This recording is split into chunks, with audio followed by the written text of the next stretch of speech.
Rickshaw. Goregaon चलेगा? Link road. Link road पे कहाँ पे? वो बांगुर नगर सिग्नल के पास, कांचा बार। जी बैठिए।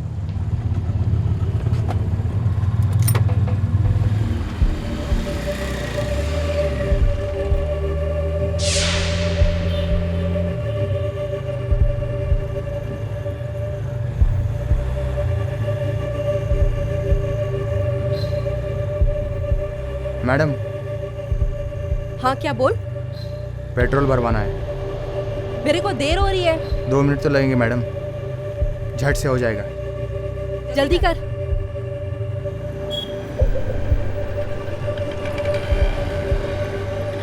ए पेट्रोल पंप तो जा रहा है, तेल नहीं भरा है तूने? वो मैडम मेरा सीएनजी वाला गाड़ी है, अगले वाले पेट्रोल पंप पे भर लेंगे। मुझे देर हो रही है, जल्दी कर। एकदम फटाफट हो जाएगा मैडम।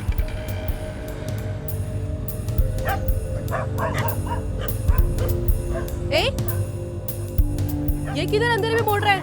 ये किधर लेके जा रहे तू गाड़ी? हाँ, इधर तो कोई पेट्रोल पंप नहीं है ना?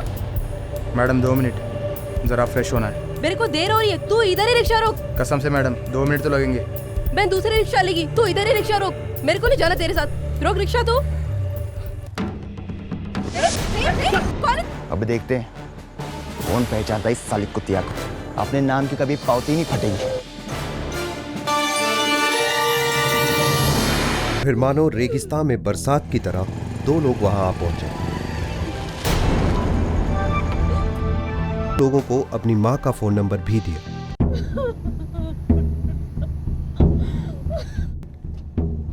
और ऐसा लग रहा था कि शायद नीति की जान बच जाएगी।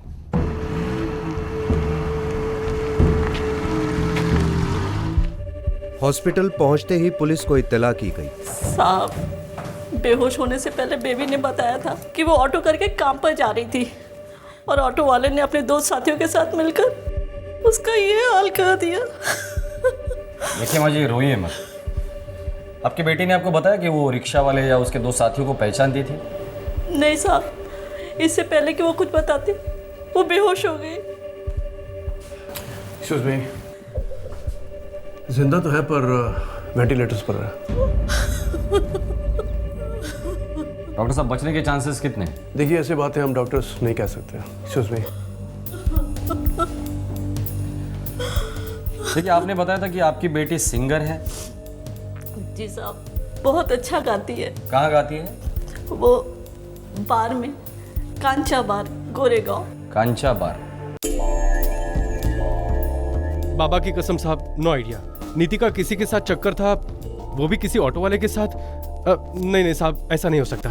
तुम्हारे बार में जो लड़की है, उनको लाने का और छोड़ने का जिम्मा किसका है? साहब, हम तो पगार के साथ साथ कुछ अलाउंस देते हैं साहब। उन लड़कियों ने आपस में 6 ऑटो वालों को फिक्स कर रखा था साहब। वही उसे उठाता था और छोड़ता था साहब।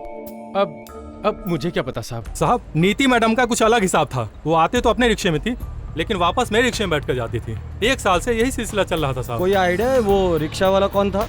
साहब, नीति मैडम मालवानी से आती थी, वहीं के किसी रिक्शे वाले को मालूम हो सकता है। इसके अलावा अपने को कुछ ज़्यादा मालूम नहीं साहब। तेरे को कुछ आइडिया है? मालवानी 1 नंबर में अपने शर्मा जी रहते हैं। वो हमेशा नीति, मीनाक्षी, शालिनी और भी कई लोगों को वो अपने रिक्शे में लेकर जाते थे। हो सकता है साहब उनसे कुछ पता चले।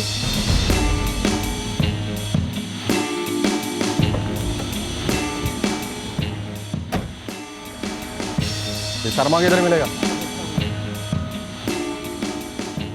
शर्मा? हाँ साहब। तेरा नाम शर्मा है? हाँ साहब। इसको जानता है? हाँ साहब, कांचा बार में सिंगर है और मालवानी 4 नंबर में रहती है। अभी हॉस्पिटल में दम तोड़ रही है वो। ये भोलेनाथ, क्या कह रहे हैं आप? क्या एक्सीडेंट हो गया? नहीं, मर्डर। किसी ने जान से मारने की कोशिश की है उसे। किसने और क्यों किया ऐसा? तुम्हारे ही बिरादरी का था, रिक्शा वाला, तुम्हारे ही एरिया का होगा। ये काम जरूर उस बाहर वाले का है। कौन बाहर वाला? आए साहब, 1 महीने से आता जाता है, कोने में खड़ा रहता है, हम लोगों से बातचीत भी नहीं करता है। इससे ज़्यादा साहब नहीं मालूम है। इसके अलावा किसी के साथ उसकी जान पहचान है? जान पहचान की बात तो नहीं मालूम, लेकिन एक बार जान लेने तक की बात आ गई थी। मतलब? हमारे एक ड्राइवर भाई हैं पठान और उस लड़के के बीच में एक बार हाथापाई हुई थी। तुम पठान हो? साहब नाम पठाने में। सुना है पिछले हफ्ते एक रिक्शा वाले के साथ तेरा पंगा हुआ था। अरे साहब बहुत बज़ात हरामी लड़का है वो, जाधव नाम है उसका। पूरा नाम बोल। नहीं साहब पूरा नाम नहीं पता, लेकिन वो मालवनी 4 नंबर वाली लड़की पे ना उसी ने वार किया होगा साहब। उस लड़की को लेकर तो हम दोनों में झगड़ा हुआ था। ए जाधव, यहाँ गाड़ी मत लगा, यहाँ मेरे कस्टमर आते हैं। तेरे कस्टमर तेरे रिक्शा क्या नंबर चिपका कर आते हैं यहाँ पे? नहीं लाऊंगा। क्या करेगा? ये देख, फालतू का ड्रामा मत कर, समझ गया ना? यहाँ पे बहुत सालों से मैं और 5-6 जन गाड़ी लगा रहे हैं, और आने वाले बहुत साल तक मैं यहाँ से भाड़ा उठाएगा। तुम साले तब तक जिंदा भी नहीं रहोगे। अब चल हट यहाँ से।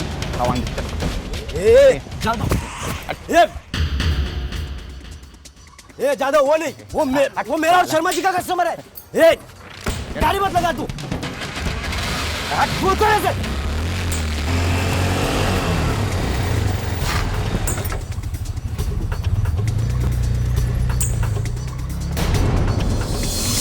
साहब 1 हफ्ते पहले की बात है ये। उस दिन से ना रोज वो उस लड़की को लेकर जाता था। गाड़ी का नंबर याद है तुझे? अरे कैसे याद नहीं होगा साहब, मेरे नाक के सामने तो गाड़ी लगाता था वो।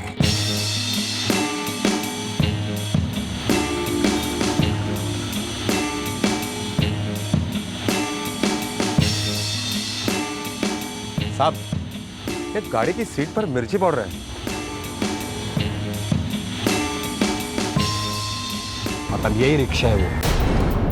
ये कुल मिला के 6 गाड़ियां मेरी है साहब। ये जाधव चलाता था, लेकिन 2 दिन से वो ड्यूटी पर आया ही नहीं साहब। ये जाधव का पूरा नाम बोल। संजय जाधव साहब। कुछ बोल कर गया था? नहीं साहब, 2 दिन पहले वो रात पाली करके सुबह गाड़ी देकर गया, पर शाम को संजय आया ही नहीं साहब। 2 दिन से नहीं आया। ये संजय रहता कहाँ है? दहसर ईस्ट का छोकरा है साहब। कोई लफड़ा है क्या साहब?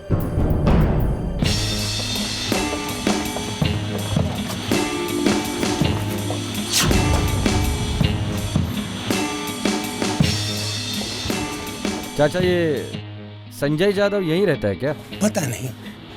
किसे पता होगा? मकान मालिक सामने की चाल में रहते हैं, उनसे पता करिए। जी साहब 2 दिन से मैं भी उसका राह देख रहा हूँ, हमेशा की तरह इस बार भी भाड़ा लेट। डुप्लीकेट चाबी है खोले की? हाँ है ना सर।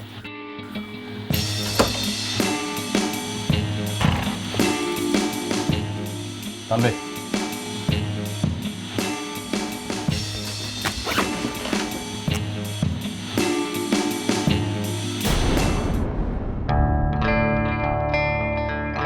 तांबे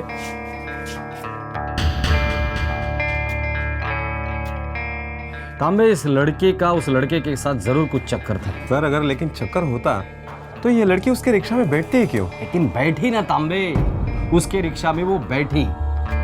यही बात मेरे समझ में नहीं आ रही है कि अगर ये लड़की उस लड़के को जानती नहीं तो उसके रिक्शा में वो बैठी कैसे?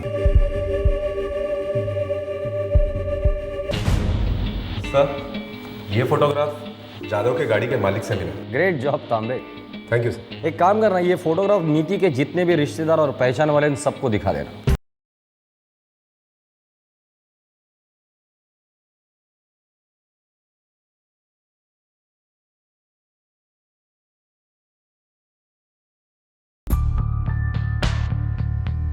जी साहब।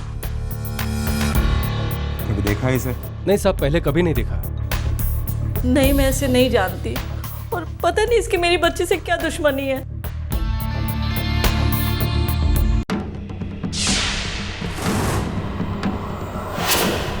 मुफ्ती यानी सादे कपड़ों में पुलिस कर्मचारियों की संजय के घर के बाहर ड्यूटी लगाई गई। उनका काम था उसके बारे में जानकारी हासिल करना और अगर वो घर आ जाए तो उसे हिरासत में लेना, लेकिन पुलिस के हाथ कुछ भी नहीं। उनका नेटवर्क एक्टिवेट किया गया। संजय के 2 साथीदारों की तलाश भी शुरू हो गई जिन्होंने नीति पर हमले में उसकी मदद की थी। आखिरकार पुलिस को संजय के 2 साथीदारों के बारे में जानकारी हासिल हुई।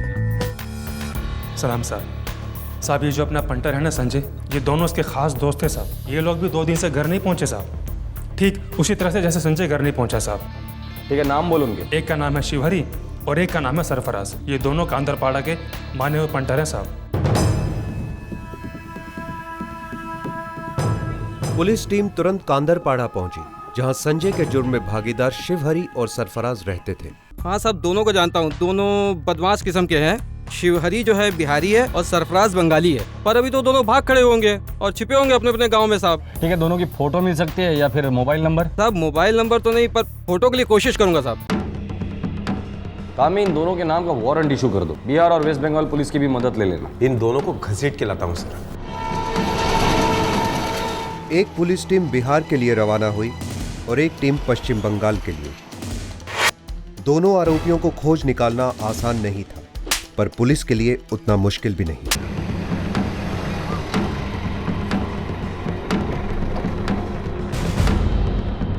अब नीति पर हुए हमले का रहस्य धीरे धीरे खुलने वाला था। साहब संजय हमारा दोस्त है साहब उसने जो कहा हमने वही किया साहब।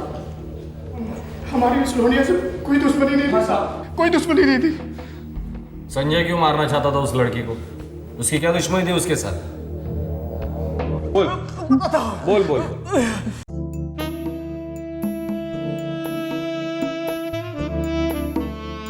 संजय एक अरसे से नीति पर नजर रखे हुए था।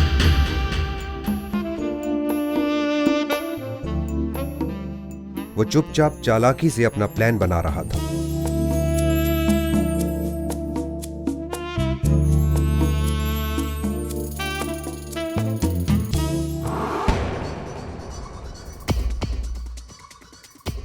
ये देख, उसका नहीं, वो मेरी कस्टमर है, वो मेरा और शर्मा जी का कस्टमर है।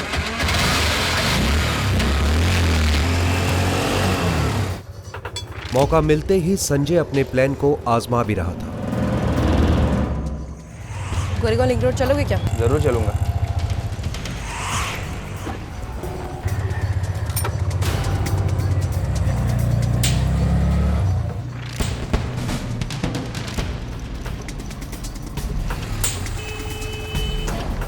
पर नीति को इस बात की भनक तक नहीं थी कि संजय के दिमाग में क्या पनप रहा था।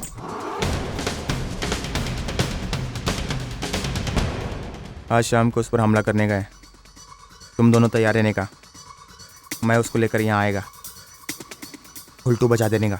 लेकिन कोई खतरा तो नहीं है?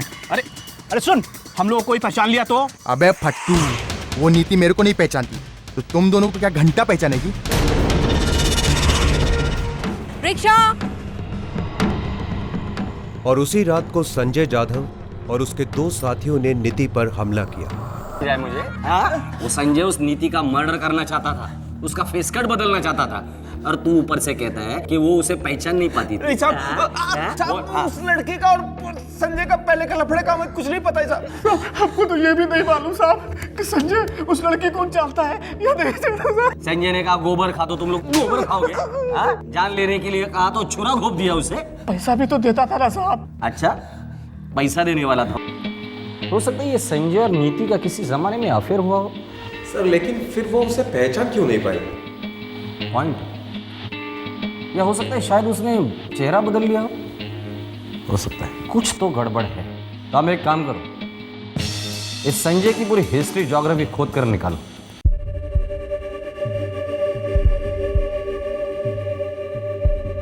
क्या नीति का कोई बॉयफ्रेंड था? साहब, अपनी बेटी के साथ मैं 24 घंटे तो नहीं रहती हूँ, लेकिन मैं अपनी बेटी को अच्छी तरह जानती हूँ। सर नीति का कोई बॉयफ्रेंड नहीं था। वो बहुत ही कट्टू कट थी, भले ही बार में सिंगर थी, लेकिन किसी लफड़े में नहीं थी। अभी आप दोनों कौन हो? साहब, मेरा नाम आकाश है और मेरा नरेंद्र सर। हम लोग दोनों नीति के पड़ोसी हैं और साथ ही साथ उसके मुंह बोले भाई भी। तो अब तक कहाँ थे? हम लोग गांव गए हुए थे। जैसे ही नीति के बारे में पता चला, वहां से सीधे यहाँ पे आए। साहब, नीति हमें हर एक बात बता देती है, हर एक बात। ऐसा कभी नहीं हुआ कि उसने हमसे कोई भी बात छुपाई हो। जरा याद करने की कोशिश करो। हो सकता है नीति के साथ किसी ने लफड़ा किया हो या करने की कोशिश कर रहा हो जिसे नीति नापसंद करती है। साहब एक मिनट, नरेंद्र, तुझे याद है नीति को छोड़ने के लिए एक ऑटो वाला आता था जिसने उसे प्रपोज भी किया था? अरे वो एक नंबर का फट्टू था, उसके कहाँ इतनी हिम्मत। एक मिनट, आप दोनों किसकी बात कर रहे हो? सर एक ऑटो रिक्शे वाला था, नीति के पीछे लगा हुआ था, शादी करना चाहता था सर उससे। लेकिन साहब नीति जरा भी उसको भाव नहीं देने की। हाँ सर। जरा एक तस्वीर देख के देखो, क्या ये वही है? नहीं, वो तो अलग दिखता था सर। नहीं नहीं साहब, वो तो बहुत मोटा, एकदम अजीब भद्दा सा लगता था। ये नहीं साहब, ये नहीं हो सकता। वो मोटा कांचा बार के बाहर अपना ऑटो लगाता था।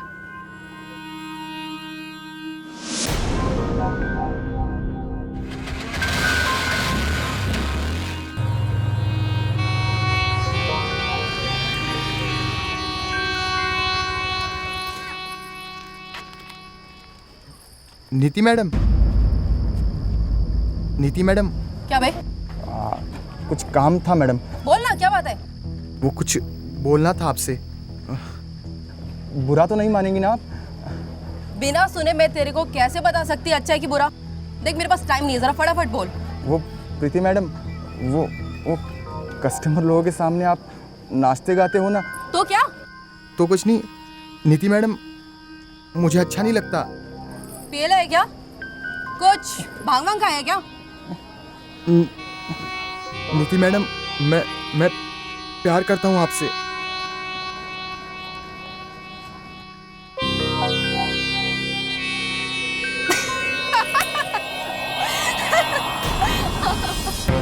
मेरी अपनी खोली भी है कांदिवली लिस्ट में।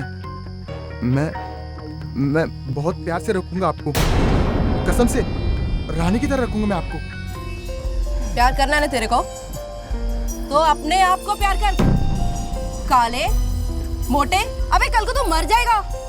जिससे तेरी शादी होगी ना उसकी जिंदगी बर्बाद है, खत्म है। बड़ा आया कांदिवली ईस्ट वाला। लेकिन वो नहीं माना सर, रोज नीति से वही सवाल पूछता। नीति के दिमाग का दही कर रखा था साहब। फिर एक दिन नीति ने हम दोनों को उसके बारे में बताया।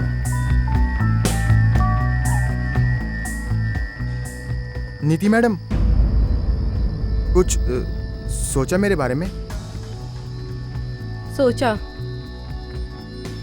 सोची आज मैं तेरे को जवाब दे ही देती है।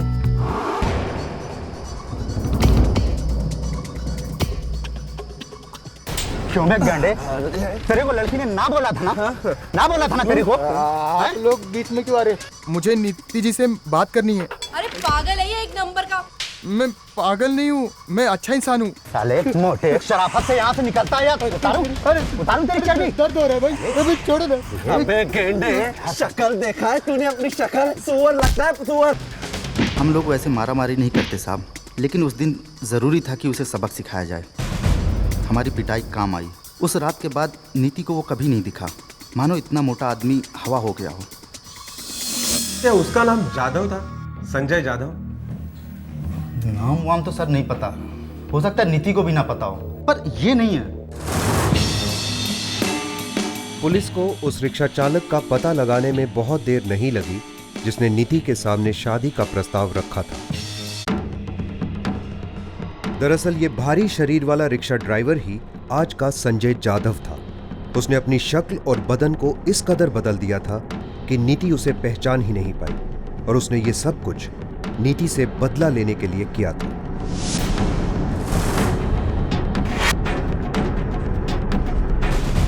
हाँ साहब, आजकल ये आदमी इस मोटे आदमी के घर में आता जाता रहता है। इस घर में? जी सर।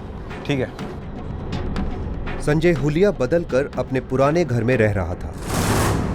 वहां उसे कोई नहीं पहचानता था। पुलिस के गुप्तचर उसके घर के बाहर बराबर नजर रखे हुए थे।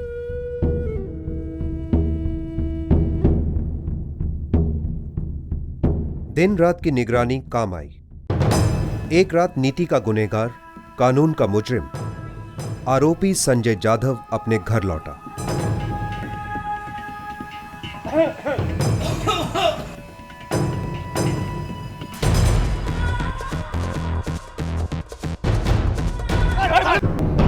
बहुत प्यार करता था मैं उससे, उसने मेरा कचरा कर दिया, जलील कर दिया मुझे। नीति और उसके भाइयों की बात याद आती थी ना, दिमाग सुन्न हो जाता था। शक्ल देखा है तूने अपनी शक्ल देखा है? सुअर लगता है, सुअर लगता है, सुअर। मोटे, अबे कल को तो मर जाएगा। अबे कल को तो मर जाएगा। अबे कल को तो मर जाएगा। जो तुझसे शादी करेगी ना लड़की, जो तुझसे शादी करेगी ना लड़की बर्बाद है, खत्म है, बर्बाद है, खत्म है, बर्बाद है, खत्म है।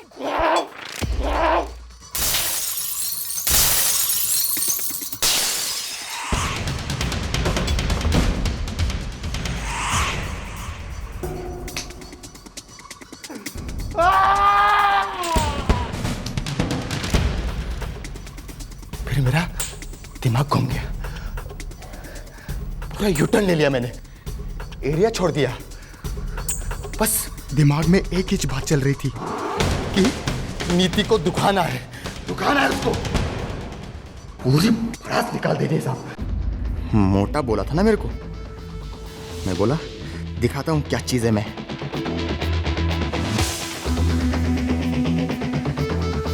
बहुत मेहनत करनी पड़ी साहब, बहुत मेहनत करनी पड़ी।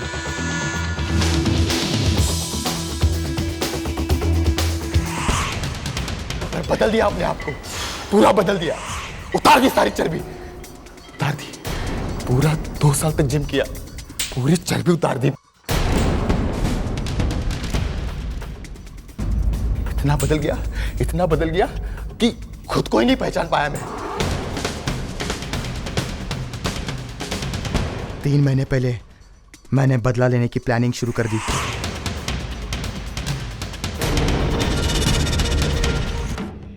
मुझे तो लग रहा था कि नीति मुझे पहचान जाएगी, पर वो मुझे नहीं पहचान पाई।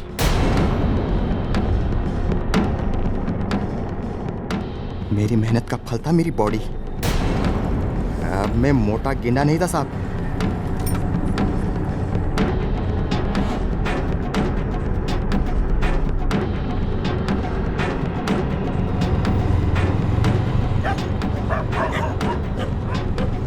दिया मैंने उसको, मार दिया। संजय नीति को इसलिए मारना चाहता था क्योंकि नीति ने उसके शादी के प्रस्ताव को कबूल नहीं किया था। वो पहले उसका खूबसूरत चेहरा बिगाड़ना चाहता था और फिर उसे जान से मार देना चाहता था। पर तकदीर ने नीति का साथ दिया। नीति का ठीक होना किसी चमत्कार से कम नहीं है। वो अब अपनी जिंदगी के टूटे बिखरे धागे बटोरने की कोशिश कर रही है। संजय और उसके साथी शिवहरी और सरफराज पर अटेम्प्टेड मर्डर का चार्ज लगाया गया है। केस इस वक्त कोर्ट में है।